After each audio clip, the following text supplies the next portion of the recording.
လူတစ်ယောက်ကစလုံးကိုဆေးဖို့ရေလောင်းထည့်လိုက်ပေမဲ့ရေတွေကချက်ချင်းဆိုသလိုပြက်ကွယ်သွားခဲ့တဲ့အဲ့ဒီအချိန်မှာပဲတခြားနိုင်ငံတစ်ခုမှာရှိတဲ့ထက်တူညီတဲ့စလုံးတစ်ခုတည်းကနေရေတွေမကုန်နိုင်မခန်းနိုင်ထွက်လာပါတော့တယ်ပြည်သူတွေကတော့နတ်ဖျားတွေကသူတို့ဆူတောင်းကိုနားညောင်းလိုက်ပြီလို့ယုံကြည်သွားကြပြီးအားလုံး2008ကြတော့တာပေါ့အမျိုးသမီးစစ်သူကြီးနဲ့စစ်တီတွေကဲတင်ချင်းခံလိုက်ရပြီလို့ထင်လိုက်ချိန်မှာပဲရေစီးကြောင်းကရုတ်တရက်ရက်သွားခဲ့တဲ့အမှန်တော့အဲ့ဒီလူကစလုံးကြီးပေါက်နေတာလို့ထင်ပြီးရေထက်မလောင်းတော့တာပါစလုံးကြီးပလာဖြစ်နေတော့မဲ့ဆိုတာတွေ့တော့စားလို့ကြံတဲ့ပေါက်စီကိုစလုံးနဲ့ပြစ်ထည့်လိုက်တယ်နောက်တစ်စက္ကန့်မှာပဲပေါက်စီဟာလေထဲမှာတင်ပြက်ကွယ်သွားခဲ့ပါတယ်ဟိုဘက်နိုင်ငံကစစ်တီတွေရေပြက်သွားလို့မျောလင်းချက်မဲ့နေချိန်မှာပဲစလုံးထဲကနေပေါက်စီကြီးတစ်လုံးရုတ်တရက်ကျလာခဲ့တဲ့စစ်ပွဲနဲ့ငတ်မှုခေါင်းပါမှုတန်ခံနေရတဲ့စစ်တီတွေဟာအရသာရှိလာတဲ့ဒီအစားအစာကိုမြည်ဆန်းကြည့်ပြီးအံ့ဩသွားကြတာပေါ့ဒီလောက်အရေးသွေးကောင်းတဲ့အစားအစာမျိုးကိုသူတို့တစ်ခါမှမမြင်ဘူးကြပါဘူးဒါပေမဲ့နတ်ဖျားပေးတဲ့အစားအစာကလူတိုင်းအတွက်လောက်မဖို့ဝေးစော့ပေါ့ဒါကြောင့်အမျိုးသမီးစစ်သူကြီးဟာနတ်ဖျားစီဆူတောင်းစာရေးခဲ့တဲ့စားနပ်ရိက္ခာနဲ့ရေပေးသနာဖို့အတနာခံတောင်းဆိုခဲ့ပြီးသူမရဲ့ဆွဲသီးကိုပါစလုံးနဲ့ပြစ်ထည့်လိုက်တာပါမကြခင်မှာပဲအဲ့ဒီလူဟာစလုံးကတဆင်စားကိုရလိုက်တယ်အဲ့ဒီတော့မှအစားအစာနဲ့ရေတွေဘယ်ရောက်ကုန်တယ်လဲဆိုတာသူသဘောပေါက်သွားခဲ့ပါတယ်ဒါပေမဲ့အဲ့ဒီလူကအကျွေးနွံထဲမှာရုန်းကန်နေရတော့မှပဲအဲ့ဒီအချိန်မှာပဲ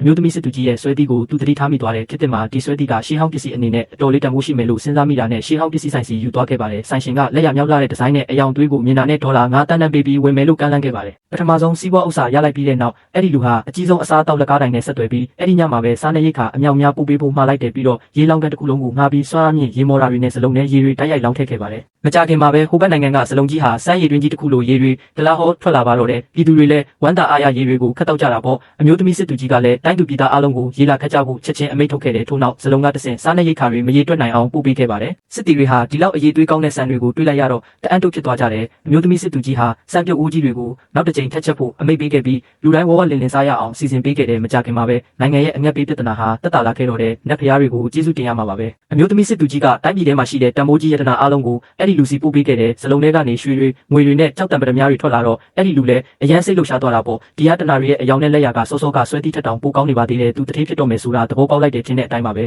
စစ်ဆေးကြည့်ပြီးတဲ့နောက်ရှေးဟောင်းပစ္စည်းဆိုင်ရှင်ကဒေါ်လာ9.5 တန်းပေးခဲ့ပါတယ်ဒါနဲ့ပဲအဲ့ဒီလူဟာဟိုဘက်နိုင်ငံကိုဒီထက်မှကပိုကူညီပေးဖို့ဆုံးဖြတ်လိုက်ပါတော့တယ်